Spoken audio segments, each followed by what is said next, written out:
नमस्ते दोस्तों। SH learning ज्ञान में आप सबका स्वागत है। देखिए, जो छात्र सालों से कई सालों से एक फेयर एग्जाम सिस्टम के लिए लड़ रहे थे ना, उनके लिए एक बहुत बहुत बड़ी खबर आई है। स्टाफ सिलेक्शन कमीशन, जिसे हम सब एसएससी कहते हैं, उसने कुछ ऐसे बड़े नियम बदल दिए हैं जो जो पूरी परीक्षा की प्रक्रिया को ही बदल कर रख सकते हैं। तो चलिए आज इन्हीं बड़े और जरूरी बदलावों को जरा गहराई से समझते हैं। देखिए, जीत और हार तो खैर वो तो लगी रहती है, लेकिन कोई भी खिलाड़ी क्या चाहता है? यही ना कि मुकाबला बराबरी का हो, लड़ाई फेयर होनी चाहिए। और बस यही हजारों छात्रों के संघर्ष का, आप कह सकते हैं, एक मूल मंत्र था। उनकी मांग बहुत सीधी सी थी। एक ऐसा सिस्टम बनाओ जहां मेहनत का सही फल मिले। ऐसा नहीं कि सिस्टम की कमियों का किसी को फायदा हो जाए और किसी को नुकसान। अब ये जो नए नियम आए हैं, इनकी अहमियत को अगर ठीक से समझना है तो पहले हमें ये जानना पड़ेगा कि भाई, पुराने सिस्टम में आखिर गड़बड़ क्या थी। ऐसी कौन सी खामियां थीं जिन्होंने इतनी सारे कैंडिडेट्स को बिल्कुल निराश कर दिया था। तो चलिए एक कदम पीछे चलते हैं और सबसे पहले अतीत की उन प्रॉब्लम्स पर एक नज़र डालते हैं। जरा सोचकर देखिए, पहले होता क्या था। मान लीजिए किसी सवाल में कोई छोटी सी भी गलती हो गई तो एसएससी क्या करती थी? सबको बराबर नंबर दे देती थी। अब इसका नतीजा क्या हुआ? जिस स्टूडेंट ने उस मुश्किल सवाल पर घंटों मेहनत की, उसे कोई एक्स्ट्रा फायदा नहीं, और जिसने उस सवाल को छुआ तक नहीं, उसे भी फोकट के, मुफ्त के नंबर मिल गए। ये तो सीधे सीधे मेरिट के साथ मजाक था, एक खिलवाड़ था। और इसी वजह से कई होनहार स्टूडेंट्स रेस से ही बाहर हो जाते थे।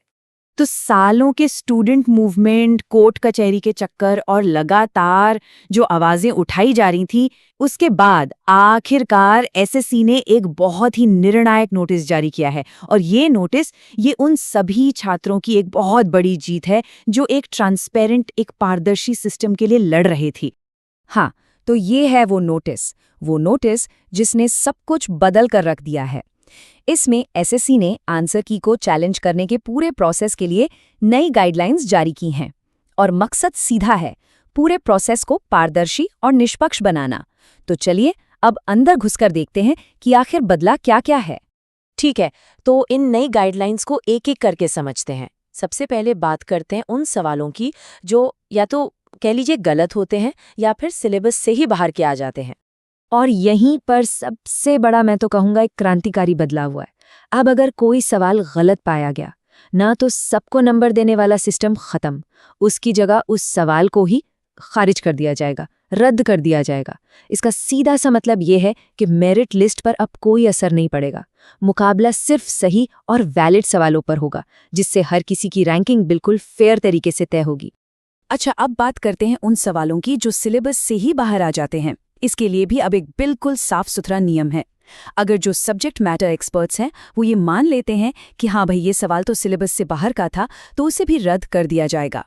और हाँ, इसके नंबर सभी को मिलेंगे। इससे ये पक्का हो जाता है कि किसी भी कैंडिडेट को ऐसे सवाल की वजह से कोई नुकसान न हो जिसकी तैयारी करने की उनसे उम्मीद ही नहीं की गई थी। चलिए अब एक और बड़ी कॉमन प्रॉब्लम पर आते हैं। वो सवाल जिनके एक से ज्यादा सही जवाब होते हैं। बहुत सिरदर्दी होती थी इसमें।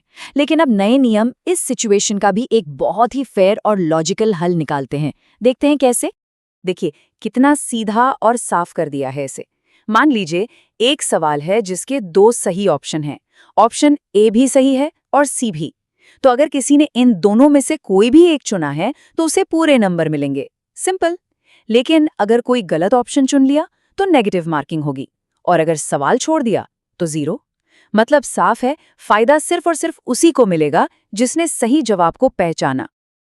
अब आते हैं उस बदलाव पर जो शायद सबसे बड़ा है, एक सोच का बदलाव है।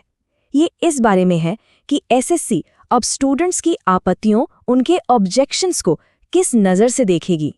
याद कीजिए, पहले क्या होता था? एक आम धारणा थी कि अगर किसी एक सवाल पर हजारों ऑब्जेक्शंस आ गए तो एसएससी प्रेशर में आकर, दबाव में आकर उसे बदल देगी, भले ही उन ऑब्जेक्शंस में कोई लॉजिक हो या ना हो। ये एक तरह से कह सकते हैं भीड़ तंत्र था। लेकिन अब एसएससी ने ये बिल्कुल साफ कर दिया है, अब आपत्तियों की संख्या क्वांटिटी मैटर नहीं करेगी, मैटर करेगी उनकी क्वालिटी, उनका मेरिट। सीधी सी बात है, अगर किसी ऑब्जेक्शन में दम है तो एक भी आपत्ति काफी है। और यही बात ये नंबर जोर देकर बता रहा है। अब एक अकेली, मजबूत और लॉजिक पर आधारित आपत्ति हजारों कमजोर आपत्तियों से कहीं ज्यादा पावरफुल है। तो अब आपके तर्क में दम होना चाहिए, आपकी संख्या में नहीं। अच्छा, कुछ और भी जरूरी बदलाव हैं, उन पर भी फटाफट नजर डाल लेते हैं। पहला, अगर किसी सवाल का मान लीजिए हिंदी ट्रांसलेशन गलत है लेकिन इंग्लिश में वो सही है, तो सुधार सिर्फ हिंदी मीडियम के स्टूडेंट्स के लिए होगा। दूसरा, छोटी मोटी टाइपिंग की गलतियां, जैसे कहीं कॉमा गलत लग गया, जिनसे सवाल का मतलब नहीं बदल रहा, उन पर अब ऑब्जेक्शन नहीं माना जाएगा।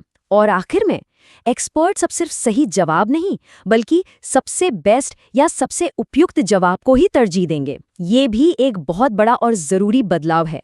तो इन सभी बदलावों को देखने के बाद एक बात तो साफ है, ये एसएससी के एग्जाम सिस्टम में एक नए दौर की, एक नए युग की शुरुआत है।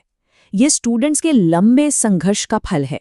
लेकिन सवाल अब भी वही है कि आगे क्या? देखिए, ये यकीनन एक बहुत बड़ा कदम है, इसमें कोई शक नहीं।